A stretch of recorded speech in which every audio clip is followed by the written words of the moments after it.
Wange nakuzo mwezi 10 omwezi guno paaka jo wakabawo obubenjo bw'amaanyi buna okuli akagwe mukono basi we yali etwala abayizi okulambula n'etomera eggaali y'omukka akabenje akaguddewo ebugweri nga 14 omwezi guno omugoba wa basi we yatomera loole eyabadde eyimiridde ebbali w'ekkubo olwo y'omugoba wa basi n'alugulamu obulamu n'abayizi ne babuukawo n'ebisago eby'amaanyi nga n'enjega ya jjo ly'abalamu abayizi aba King David Junior School Ndejje baagudde mu kabenje Kapchora omwafiiridde abayizi n'abasomesa nga kati omuwendo guno gulinnye okuva ku bantu 21 okutuuka ku 24 nga mu ngeri yemu n'akawungeezi k'eggulo waliwo akabenje akaguddewo abayizi ababadde batambulira mu bbaasi bwe yatomereganye n'ekirole ky'ebikajjo mu disitulikiti y'e Kamuli wadde nga mpaawo yafudde.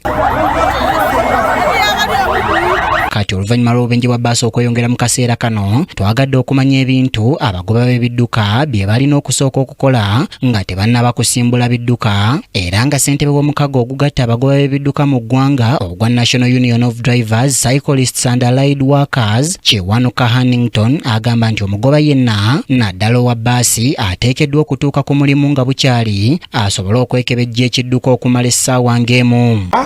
Najatuuka ku mulimu alina okutuuka ku mulimu nga ebula essaawa emu asimbule. Atuuka alina okusooka okwetooloola ekidduka kyagenda okuvuga. Kiwanuka agamba n'entebe ddereeva kwatuula kikulu kubanga kimuyamba okumanya obwangu obuliwo wakati w'ekigere n'omuliro.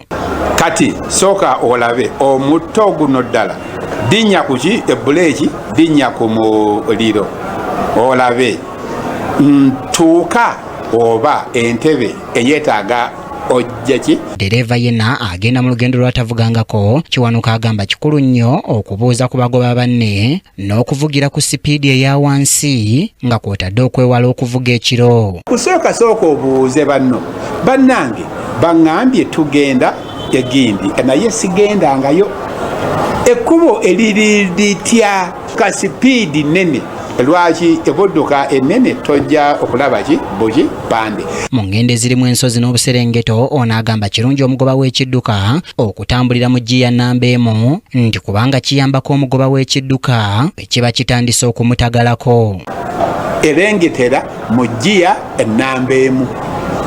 Ne bw'obanga oyambuka eyambukira mu giya ennamba emu leka abalala ebayombe naye nga obatuusiza mirembe. Ono era annyonnyola ebidduka ebiteekeddwa okugenda mu bifo awali ensozi n'ebikka ebiwanvu. Ezimu ezisika amagulu mu maaso n'emabega eyo oba ng'olina emukisa kasita otuuka weebeetubiridde nga gwe ogatta amagulu amalala agafo wiiru. Kyokka Kiwanuka agamba nti ekya minisitule y'ebyentambula okuteeka obugulumu ku nguudo eza highway nti kimu ku bisinze okuviirako obubenje. John Maido yakusakidde eggwira ino ku KTV Amalindire.